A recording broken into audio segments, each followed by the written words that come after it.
So before we go any further with ratio test, since one of the functional forms for ratio test of a series is factorials, I thought it's a good time to review factorials before we dive into any examples. So, if you're a little rusty with factorials or haven't seen them before, that's totally fine. We're going to try to define them now. So for example, if we have something called 5 factorial, where the factorial indicator is this exclamation point. What 5 factorial means is it's the product of 5 times 4 times 3 times 2 times 1 times 0 factorial. And now in mathematics, we define 0 factorial to be equal to 1. So the way people commonly write factorials is they don't typically include this 0 factorial. So 5 factorial we'll just rewrite as 5 times 4 times 3 times 2 times 1. Now if we notice, we could think about having this 5 out in front, and then we have this product of 4 times 3 times 2 times 1. So we could also rewrite this as 5 times 4 factorial, if we so desired. So, let's think about this another way.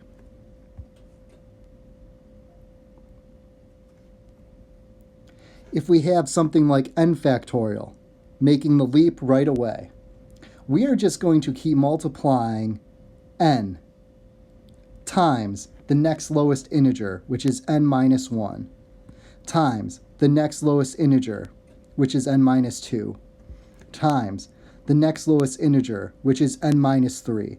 And we would keep on doing that until we eventually hit 2 times 1. So again, if we just let n equal 5, we will get exactly what we had earlier. Just 5 times the next lowest integer, which is 4, times the next lowest integer, which is 3, and so on until we get to 3 times 2 times 1. So, similarly, we could rewrite n factorial as n times n minus 1 factorial. And we could keep doing these types of definitions as well. So for example, we could do something like, well, what is n plus 2 factorial?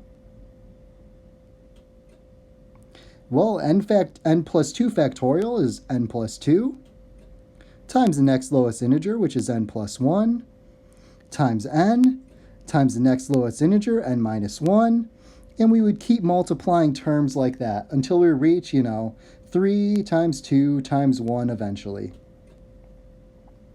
So we could equivalently write n plus 2 factorial as if we desired, for some reason, n plus 2 times an n plus 1 factorial, or we could take it out a step further and say, you know what?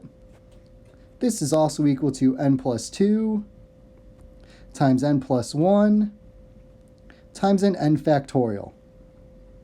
Now let's see why this might come in handy for us, this type of algebra.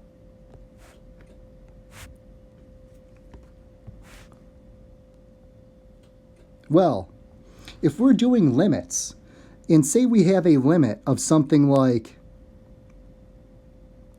n factorial all over n plus 2 factorial, well, at first this seems really scary. But what the name of the game is with factorials is trying to cancel out as much stuff as possible. So we could rewrite this limit as n goes to infinity. As well, the n factorial, we could keep the same. And we could start reducing the n plus 2 factorial into its subsequent terms. In other words, we could rewrite this as an n plus 2 times an n plus 1 times an n minus 1, and so on, all the way until we get to, 2 times 1. And well, the reason why we're thinking about doing that is the terms that I'm underlining in red, well, that's actually just n factorial. So if we go back to the limit and rewrote that limit as n goes to infinity of n factorial, we could rewrite this as sitting on top of n plus 2 times n plus 1 times an n factorial. So now we see that that n factorial in the numerator and n factorial in the denominator will cancel out, and the limit that we actually have to do, or that we get to do, is actually just the limit of 1 over n plus 2 times n plus 1. So as n is going to infinity, that denominator is getting very, very large, and this limit is equal to 0. So this is this type of algebra that's going to help us out in terms of n factorials and things of that nature.